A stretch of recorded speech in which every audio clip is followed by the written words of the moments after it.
All the way, all the way, all the way. Keep going. Okay. Now I'll let you guys know. Really funny in suit, by the way. I'll let you guys know. Picking a guest of honor is sometimes a difficult process. Yeah. Oh, sorry, I got ahead of myself. Okay, Wildlife will be doing panels for artists throughout the weekend. If you're an artist, I would recommend you check them out because, you know, if you really do want to be a guest of honor at some point in time, learn things from those who are guests of honor, and it might help it happen a little bit faster. You're not supposed to bribe him into doing this. What? Of course you're supposed to bribe. The bride. Well, that works. All right, all right. Okay, moving down to the next person. Sometimes picking a guest of honor is actually kind of easy. In which case, no, it's not you. It's Daddy is.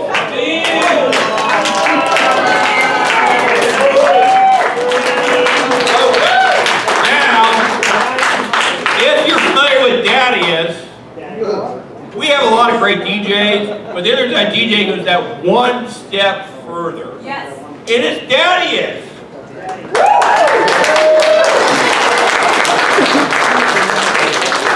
The main comments that I have gotten is, it's about time for me to be guest of honor. I'm not kidding. I've heard it from many, many, many people, and I'm like, you know, I do it because I enjoy doing it, and I want to do it for you guys.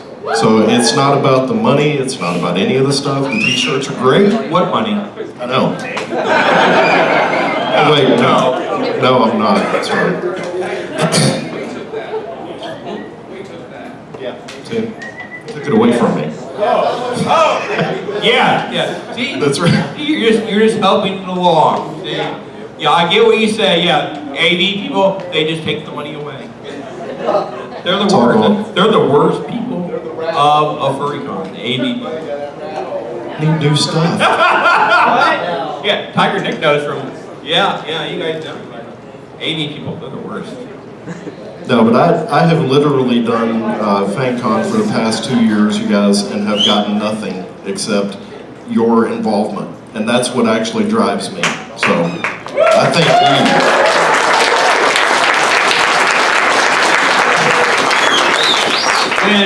When Fangcon was first being started, we had our crew, you know, going out trying to get people to perform, and we could never get any DJs. Because we were told they weren't available. And like, golly, what's the deal with getting DJs? You know, is it really that hard? You know, and well, that person went away, and DJ Daddius came up. This is how I first met DJ Daddius. He says, I'd like to perform it. I'd like to perform at Fangcon. It's like, oh, okay. I've asked before, but I've been turned down. Like, oh. So many of our DJs we have here at Fangcon were turned down.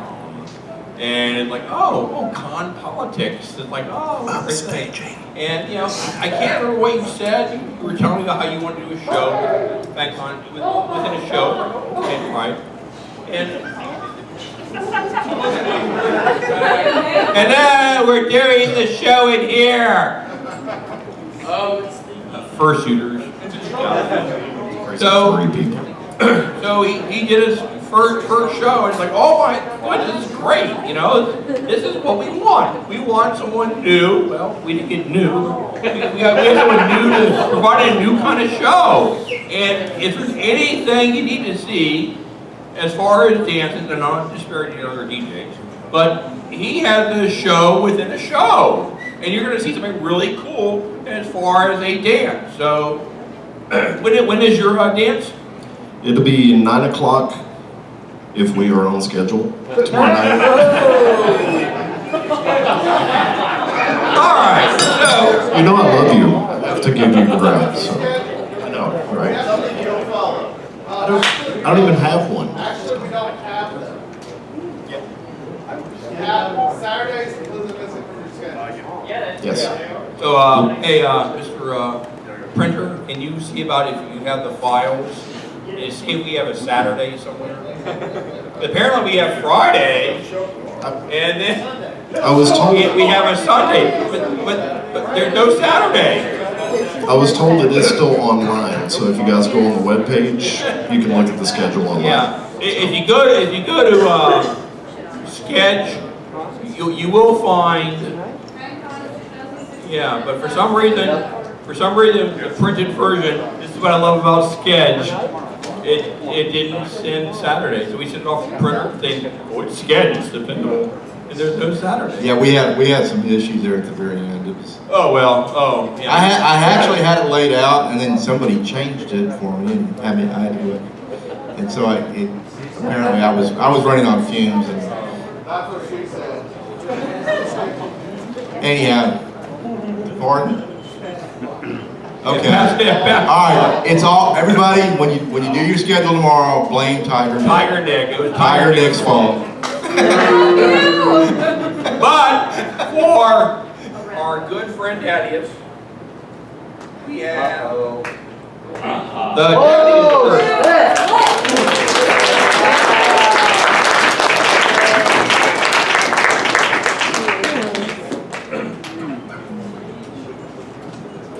Thank you. I see the resemblance. But I thought asses had like long ears. Look in the mirror! Good for you there. Okay. Last we have Wielder Wolf. Now,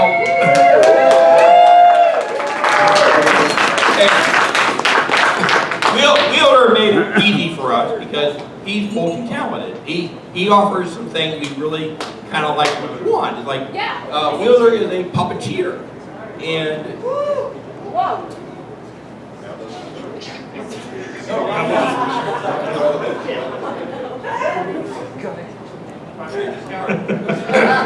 and one of the great things about the furry fandom was puppetry.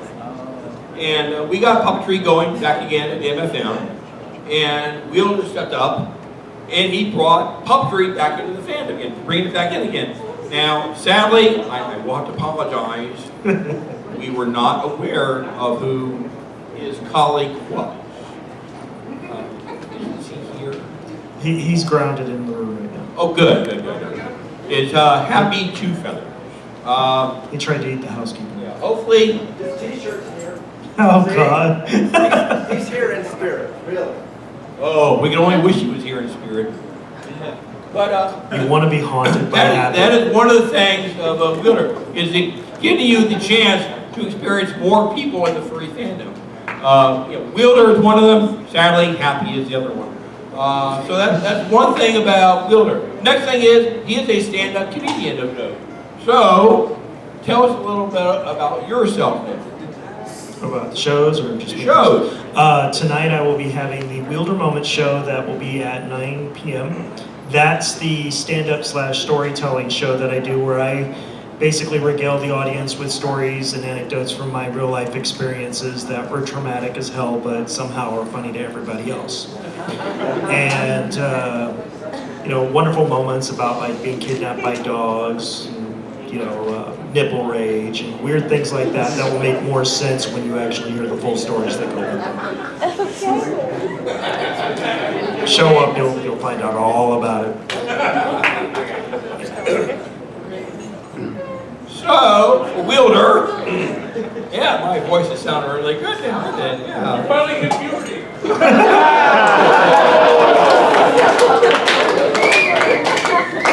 There may be hope for Calamity Cougar yet.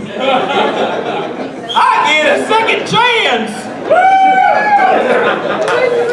Ladies and gentlemen, he is patient 0 for Con Crud. Too soon. This is beautiful, I love it. There you go, Wielder. Now, all these shirts right here are airbrushed by Nash the Red Panda here. So,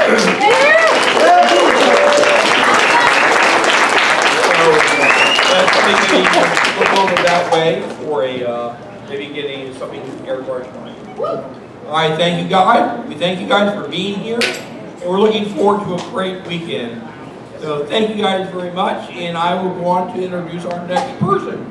You sound wonderful. Oh, no.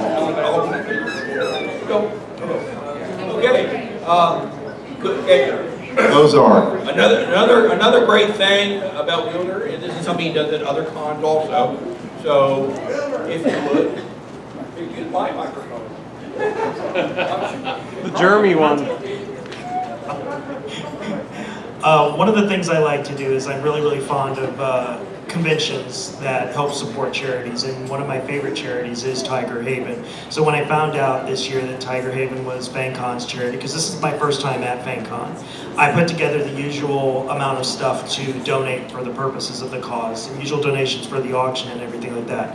Normally at some of the other conventions I put together these really large quilts that I then raffle off in closing ceremonies. I didn't have time to do the full big one, but I did scrounge up a couple of fairly small but very beautiful quilts that we are going to offer.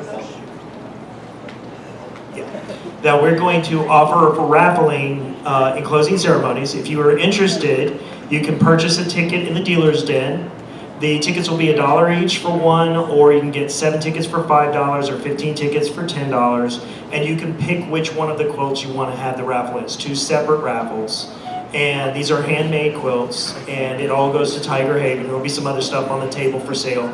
All the proceeds go straight to Tiger Haven. I don't keep a dime. So if you want to help support the cause, that's a really good way to help, and I hope you will contribute something. Also, if you are a fursuiter, there's one other thing I dragged along this year that I've done at other conventions, the Furry Hugs Brigade bucket. Basically, there's a banner in the dealer's den. You go in, it's right near the entrance. They will let you take the banner and the bucket if you're in fursuit, and then you can walk around and collect donations for Tiger Haven, bring it back to that same spot, they'll collect the money, and the money will all go to Tiger Haven.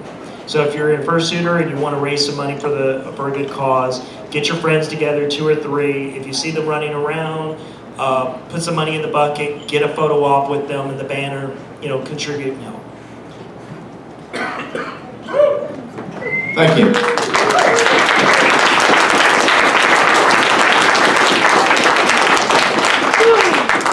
Okay, I'm looking at one of our contributors for over this weekend. I think he knows who he is. Yeah. Oh, we can come up here and say it real quick here. Yeah, you knew who I was talking about. Okay, hopefully you know this guy. You may know him as Rhubarb the Bear.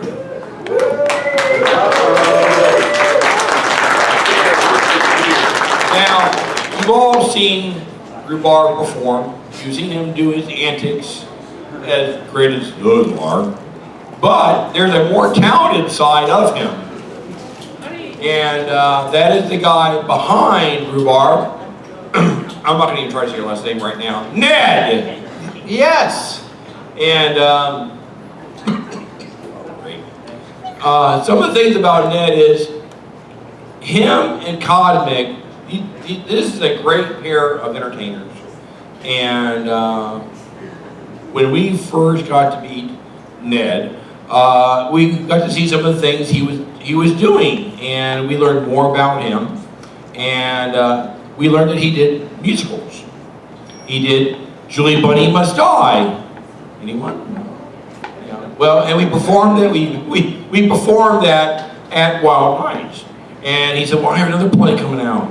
"Oh, what is it? What is it?" "It's Fosgate, Ferret Loan Officer." "Oh, we'd like to see that too." So the following year, we had another musical. We had Fosgate, Ferret Loan Officer. Now, so time passed. Ned moved down to Florida, and he kind of forgot us. But then Ned came with another show. I didn't know. And Ned said, I don't think this show you guys would be interested in." I go, "Ned, if you're performing it, we at least want to see it." And so we tried driving out there, and it's called Firing My Bass Teacher.